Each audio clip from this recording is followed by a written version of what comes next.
గౌరవ supreme court CJ గారు మామూలుగా పిల్ వేసిన తర్వాత ఆయన దగ్గరికి వెళ్తుంది ప్లీ. అది ఎమర్జెన్సీ అయితే ఆయన మళ్ళీ ఇమ్మీడియట్గా ఉంటే నెంబర్ వేసి హీరింగ్కి వస్తుందన్నమాట. కానీ ఇక్కడ వేసిన దానికి ఆయన మాట్లాడిన మాటలు, please don't waste our time, we don't have time to watch these videos. అంటే మొన్న జరిగిన దానిలోకి ఏ విధంగా జంతర్ మంతర్లో జరిగిందో మనందరికీ తెలిసినదే. ఓవరాల్ దేశవ్యాప్తంగా కూడా అందరూ కూడా దాని మీద మాట్లాడుతున్నారు. అక్కడ కొంతమంది పోలీసులు వాళ్ళు యూనిఫామ్లో ఉన్న వాళ్ళు కొంతమంది ఉన్నారు, వాళ్ళ పేర్లు వాళ్ళ డెసిగ్నేషన్ లేకుండా. కొంతమంది యూనిఫామ్ లేకుండా కూడా కొంతమందిని కొట్టడం మనం చూసినాం. అది విజిబుల్గా అందరికీ కనపడింది. డ్రెస్సులు వేసుకొని రెగ్యులర్ డ్రెస్సులు వేసుకున్నారు, యూనిఫామ్ వేసుకున్న వాళ్ళు వాళ్ళ దగ్గర బ్యాడ్జ్ లేదు. ఒక ఆర్పీఎఫ్ ఆమె హైయర్ అఫీషియల్ ఏం చెప్పింది, ఎందుకు చెప్పి వేసుకోలేదు అంటే వేడుంది కాబట్టి నేమ్ బ్యాడ్జ్ వేసుకోలేదని చెప్పినారు.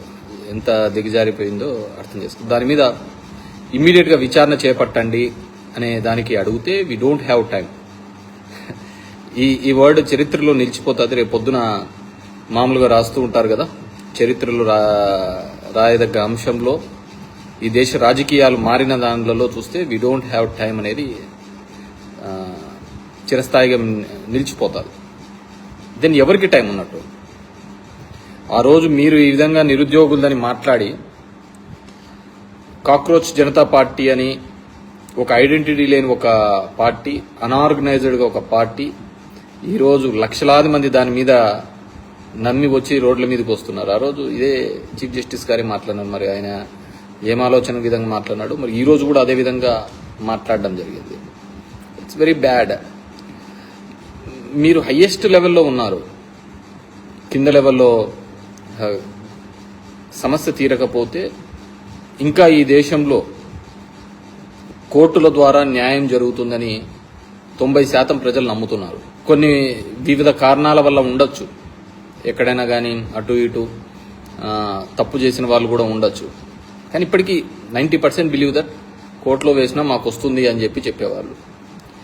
కింద వ్యవస్థలు అన్నీ కుప్పకూలినా మీ దగ్గర న్యాయం జరుగుతుందని ఒక నమ్మకంతో ఉంటే మీకు టైం లేకపోతే ఎట్లా సార్? తప్పు కదా సారు. మీకే టైం లేకపోతే గవర్నమెంట్లో ఉన్న వాళ్లకు, వీళ్లకున్న ప్రభుత్వాలకు టైం లేకుండా నెగోషియేషన్స్ కూర్చొని మాట్లాడడానికి వాళ్లకు టైం లేకపోతే ఇంకెవరికి టైం ఉన్నట్టు? ఈ దేశంలో జరుగుతున్న ఆక్రందనలు వినడానికి ఎవరికి టైం ఉన్నట్టు? పాలకుడికి టైం లేదు, న్యాయస్థానాలకు టైం లేకపోతే ఇంకెవరికి లేనట్టు. So it's very bad. ఎందుకో కానీ అలా మాట్లాడి ఉండకూడదని చెప్పి చాలామంది యొక్క భావన. మరి ఆయన ఎందుకు మాట్లాడుతున్నాడు? అప్పుడు కాక్రోచెస్ లాగా నిరుద్యోగులను అన్నదాని విషయంలో కావచ్చు, ఇప్పుడు అన్నదానుల విషయంలో కావచ్చు, ఎందుకు ఆ విధంగా మాట్లాడుతున్నాడు? మొన్న కూడా ఒక లాయర్ కూడా కోర్టులో అలా మాట్లాడిండకూడదు, ఆయన కూడా ఆ విధంగా వచ్చి అక్కడ మాట్లాడడం జరిగింది. సో ఎవరో ఒకరు రావాలి కదా, safe guard of the people. జరుగుతున్నది మొన్న జరిగిన నీట్ లీక్లో ఉన్నారు, మళ్ళీ ఎగ్జామ్ రాసినారని చెప్పి అర్నబ్ గారు ఎక్కడో చెప్పి విన్నాను. ఎస్, ఎగ్జామ్ రాస్తూనే ఉన్నారు, లీక్ అవుతోంది, రాస్తున్నారు. సిబిఎస్ఈ 115 సార్లు లీక్ అయింది, మళ్ళీ ఎగ్జామ్స్ పెడుతున్నారు. కానీ ప్రిపేర్ అయిన పిల్లవాళ్ళ వాళ్ళ భవిష్యత్తు ఏమిటి అని చెప్పేసి ఆ భవిష్యత్తు కోసమే పోరాడుతున్నారు, ఆ భవిష్యత్తు కోసమే ఇవన్నీ చెప్తున్నారు. వాటి ఖచ్చితంగా అండగా ఉండాల్సిన ఆలోచన ప్రభుత్వాలకి ఉండాలి. అది లేదు కాబట్టి మీ దగ్గరికి రావడం జరిగింది. సో అది బాధాకరమైన విషయం మీరు మాట్లాడిన మాట. నేను నిన్న కూడా చెప్పినాను, మన సౌత్ ఇండియాలో దీని గురించి పెద్దగా కూడా ఎక్కడే కానీ నిరసనలు తెలపడానికి ఎందుకో ముందుకు రావటం లేదు. వివిధ కారణాలు ఉండొచ్చు. నేనైతే ఆంధ్రప్రదేశ్కు సంబంధించి, తెలుగు రాష్ట్రాలకు సంబంధించి ఎప్పుడో మన రాజకీయాలు క్యాస్ట్ అండ్ క్యాష్ మీద వెళ్ళిపోయినాయి. ఎవరైతే ఉన్నారో కార్పొరేట్ వాళ్ళు, అదేవిధంగా ఎవరైతే ఏ కులం ఓట్లు ఎక్కువ ఉన్నాయో క్యాస్ట్, వాళ్ళని ఇచ్చుకుంటూ పోవడంతోనే ఈ సమస్య తయారైందని అనుకుంటున్నాను. కార్పొరేట్లో రావడం వల్ల జనం సమస్యల మీద మాట్లాడేవాడు, మాట్లాడిచ్చేవాడు లేడు. నేను చాలా వీడియోస్లో కూడా ఇంతకుముందు చెప్పడం జరిగింది. యూనివర్సిటీ లెవెల్స్లలో, కాలేజ్ లెవెల్స్లలో ఎలక్షన్స్ ఉండాలి. ఆ విధంగా ఎలక్షన్స్ ఉంటే స్టూడెంట్ స్థాయి నుంచి కూడా నాయకత్వ లక్షణాలతో వస్తాయి. ప్రజా సమస్యల మీద అవగాహన వస్తుంది. ఆ అవగాహన మేరకు వాళ్ళు ఎమ్మెల్యేలో, ఎంపీలో ఇంకో స్థాయి పోయినప్పుడు ఖచ్చితంగా అక్కడ ప్రజలకు న్యాయం జరుగుతుందనే ఒక నమ్మకం వస్తుంది. యూనివర్సిటీ లెవెల్లలో మనము ఆ ఎలక్షన్స్ తీసివేయడం జరిగింది. ఇప్పుడు చంద్రబాబు నాయుడు అనుకోండి, ఆయన కూడా యూనివర్సిటీ లెవెల్లో లీడర్గా వచ్చిన అతనే కదా.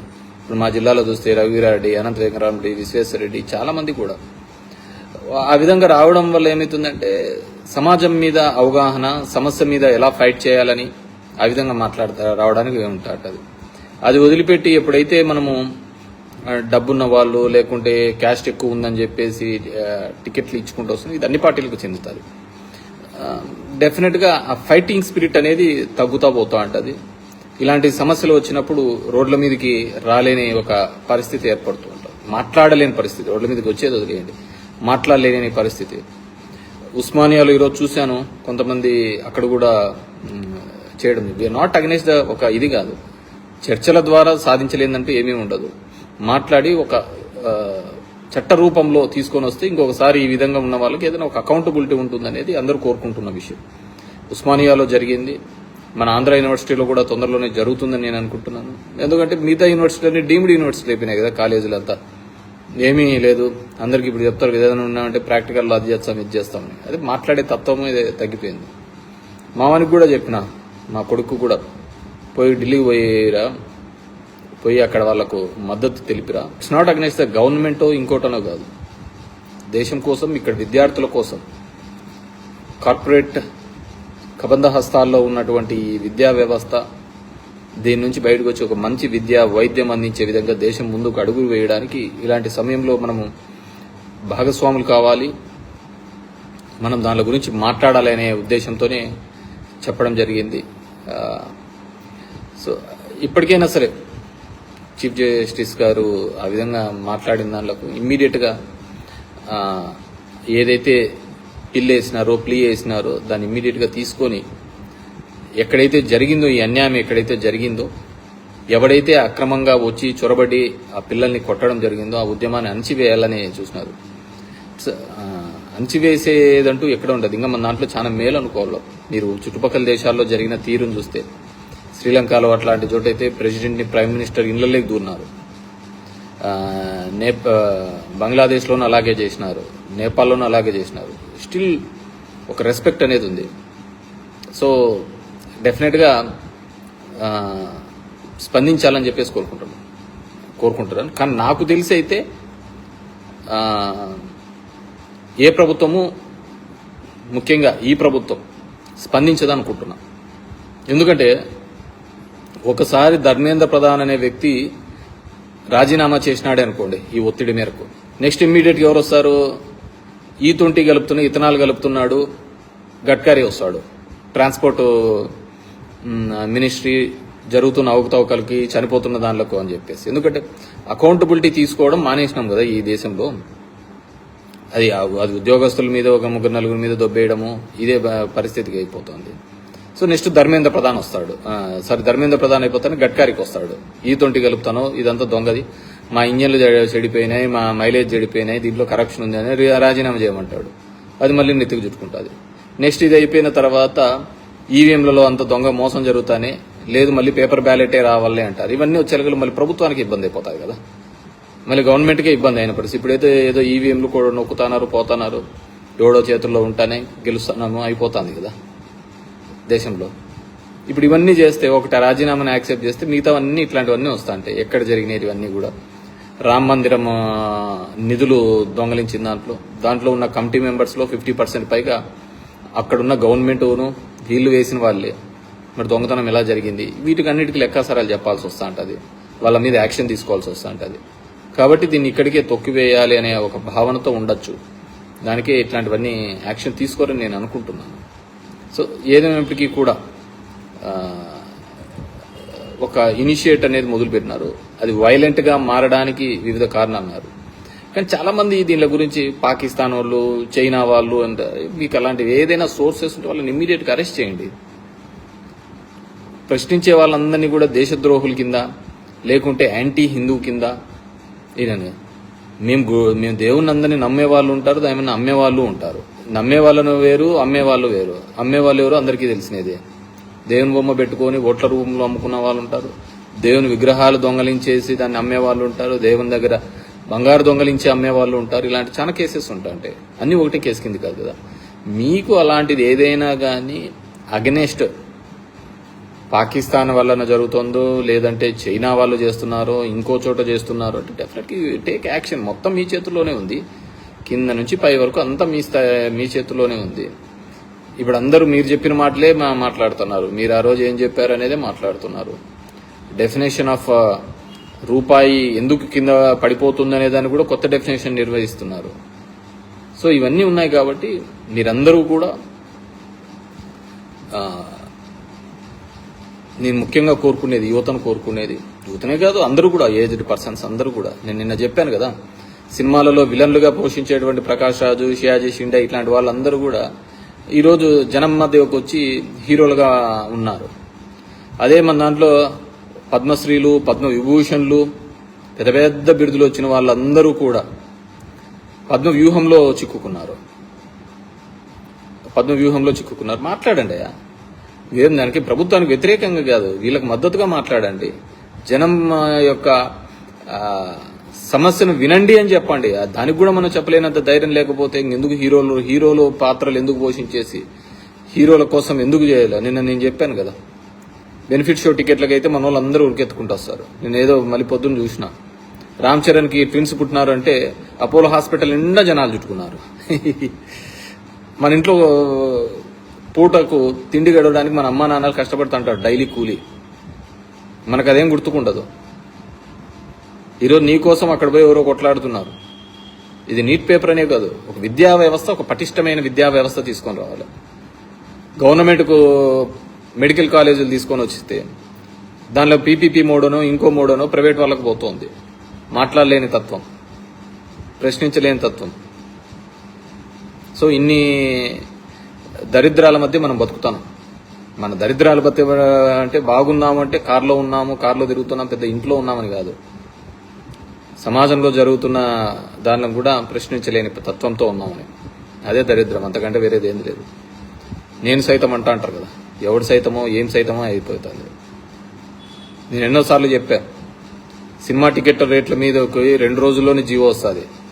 పంట గిట్టుబాటు ధర రావటం లేదు అంటే దాని గురించి మాట్లాడే దిక్కు ఉండదు. పంట గిట్టుబాటు ధర లేదు అంటే మాట్లాడే దిక్కు లేదు, అడిగేవారు లేరు. అంత ఆ పరిస్థితి ఉంది. రైతులు పండించిన పంటను రోడ్డు మీద పోస్తున్నారు, ఎవరు రావటంలే, అడగటంలే, ఇదే చాలే అన్నట్టున్నారు. సో ఆ దరిద్రాల నుంచి బయటపడదాం. కాబట్టి I request all the celebrities, దీంట్లో పర్సనల్గా ఏం లేదు కానీ యు ఆర్ సెలబ్రిటీస్, మీ మాటకు విలువ ఉంటుంది. మీరు మాట్లాడితే 1000 మంది కదులుతారు, స్పందిస్తారు. ఒక ప్రభుత్వాన్ని మీద వ్యతిరేకంగా మాట్లాడటం లేదు, జరుగుతున్న తప్పును ఎత్తి చూపండి చాలు. సేఫ్ హ్యాండ్స్ అంటే సాయిధర్మ తేజ గుంటూరు నడి రోడ్లో ఒక ఆమెకు నగ్నంగా బయటకు పంపించినారు, అంతకంటే సేఫ్ హ్యాండ్స్ ఏంది? పోలీస్ స్టేషన్లో దగ్గర ఈ 7 వారాల్లో వారానికి ఒకటి తప్పున కొట్టి చంపినారు. కాపాడాల్సిన పోలీస్ స్టేషన్లలో బూడిదై వస్తున్నారు. అంతకంటే సేఫ్ హ్యాండ్స్ ఏం కావాలా? చట్టాన్ని ఎవరికి తగ్గట్టుగా వాళ్ళు. జత్వాని కేసులో చూసినాం, ఒక బ్లాక్ మెయిలరు ఆమె కోసమని 3 IPS ఆఫీసర్లను సస్పెన్షన్లో పెట్టినారు, మళ్ళీ అదే తేల్చినారు. నేను ఎక్కడో TV5 మూడితో చెప్తున్నాడు, జత్వాని వచ్చిన గవర్నమెంట్తో కూర్చుంటానే మారిపోతాయి అంతా అని చెప్పేసి. మళ్ళీ ఈరోజు ఛార్జ్షీట్లో చెప్పినాడు కుక్కల విద్యాసాగర్ అని చెప్పేసి. అలాంటి పరిస్థితులలో ఉన్నాం. Just wake up. వేకప్ అండ్ వాళ్ళకు మద్దతు తెలపండి. అన్ని మద్దతులు హింసాత్మకంగా పోవాలని లేదు, ఇది లేదు, మాట్లాడండి, జస్ట్ డిస్కస్ అబౌట్ ఇట్. ఇంకా మతం పేరు మీద ఓట్ల కోసము, రాముడి పేరు మీద, అల్లా పేరు మీద, జీసస్ పేరు మీద ఓట్లాడుకోవడానికి కాకుండా చేసిన అభివృద్ధి మీద, చేయబోతున్న అభివృద్ధి మీద, ఈ దేశాన్ని ముందుకు ఏ విధంగా తీసుకోబోతున్నామనే దాని మీద మాట్లాడండి. దగ్గర దగ్గర 120 నుంచి 130 మంది ఇస్రోలో సైంటిస్టులు రాజీనామా చేసినారు. మళ్ళీ కేంద్రం ఒకటి ఇచ్చినాడు, ఆ విఆర్ఎస్ తీసుకోవడానికి కఠినతరం చేస్తూ కొత్తగా ఆర్డర్ ఇవ్వడం జరిగింది. ఇవన్నీ ఎందుకు జరుగుతాయి? కాబట్టి వీటి మీద కాన్సన్ట్రేట్ చేయాలని చెప్పేసి ఐ రిక్వెస్ట్. అండ్ సిజే గారు